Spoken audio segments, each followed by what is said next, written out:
तीज का कथा स्टार्ट हो रहा है, तो आप लोग कथा में बने रहें। Aunty starting aunty. Hartalika Teej व्रत कथा। एक बार भगवान शिव ने पार्वती जी को उनके पूर्व जन्म का स्मरण कराने के उद्देश्य से इस व्रत के महात्म की कथा कही थी। श्री भोले शंकर बोले, हे गौरी, पर्वतराज हिमालय पर स्थित गंगा के तट पर तुमने अपनी बाल्यावस्था में 12 वर्षों तक अधोमुखी होकर घोर तपस्या किया था। इतनी अवधि तुमने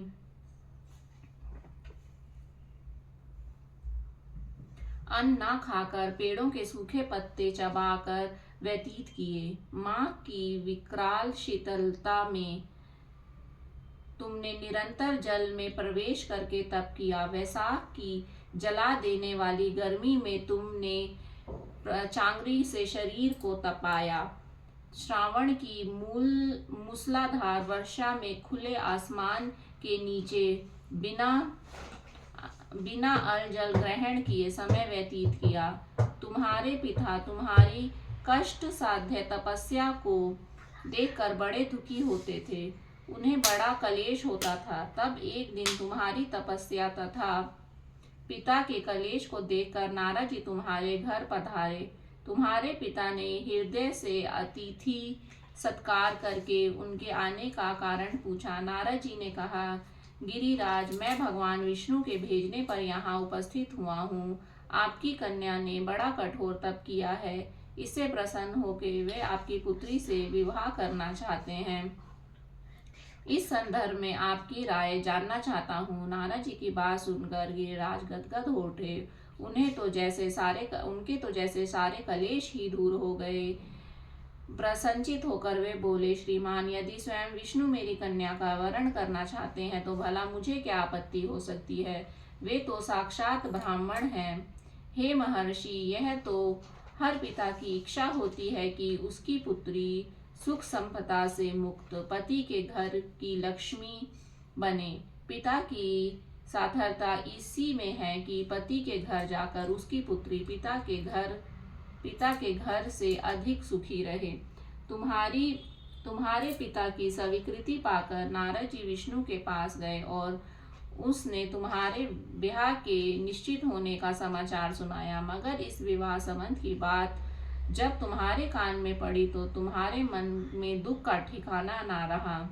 तुम्हारी एक सखी ने तुम्हारी इस मानसिक दशा को समझ लिया और उसने तुमसे उसका कारण जानना चाहा। तब तुमने बताया, मैंने सच्चे हृदय से भगवान शिव शंकर का वरण किया है, किंतु मेरे पिता ने मेरा विवाह विष्णु जी से निश्चित कर दिया। मैं विचित्र धर्म संकट में हूँ, अब क्या करूँ। प्राण छोड़ने के अतिरिक्त अब कोई भी उपाय शेष नहीं बचा है।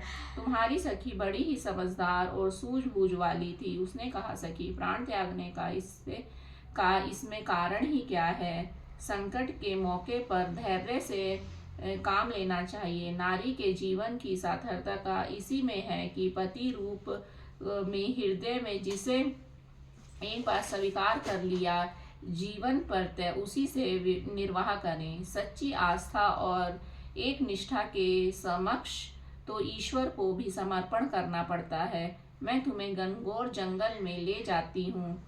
तुम जो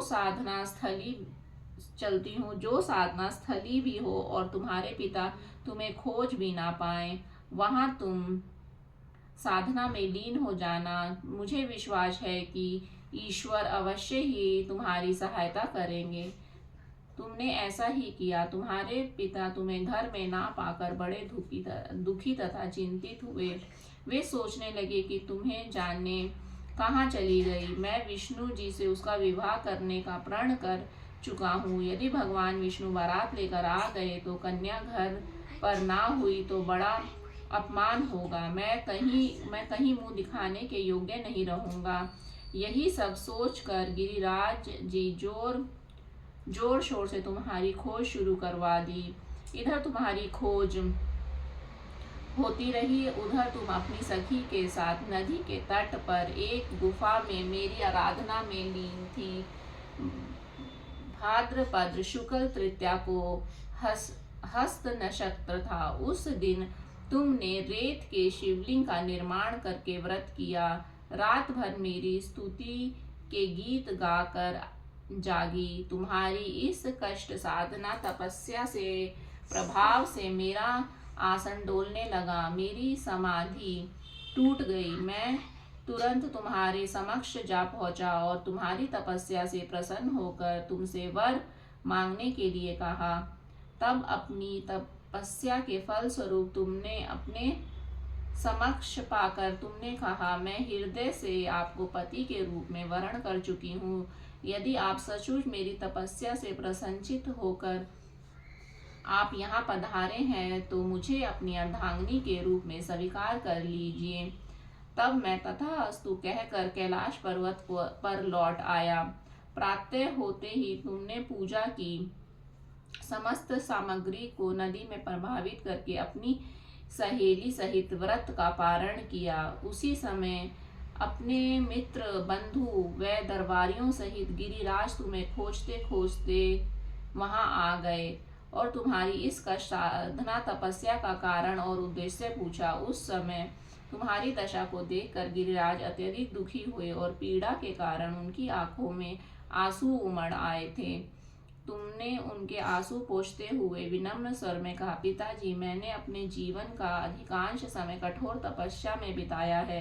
मेरी इस तपस्या का उद्देश्य केवल यही था कि मैं महादेव को पति के रूप में पाना चाहती थी। आज मैं अपनी तपस्या की कसौटी पर खरी उतर चुकी हूँ।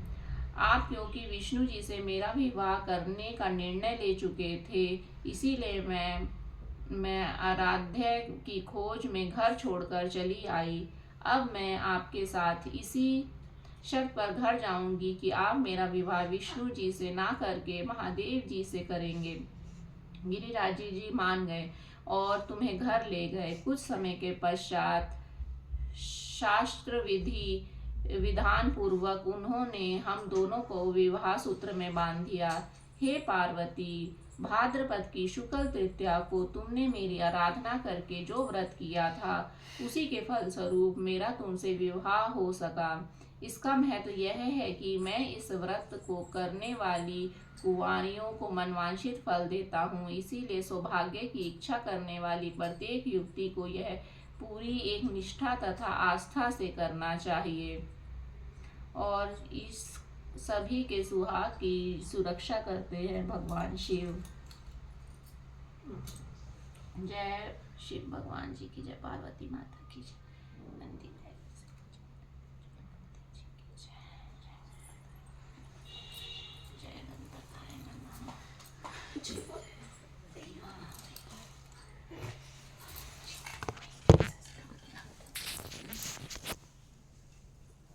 गीत खाएंगे क्या? हैं? मैं तबला बजा।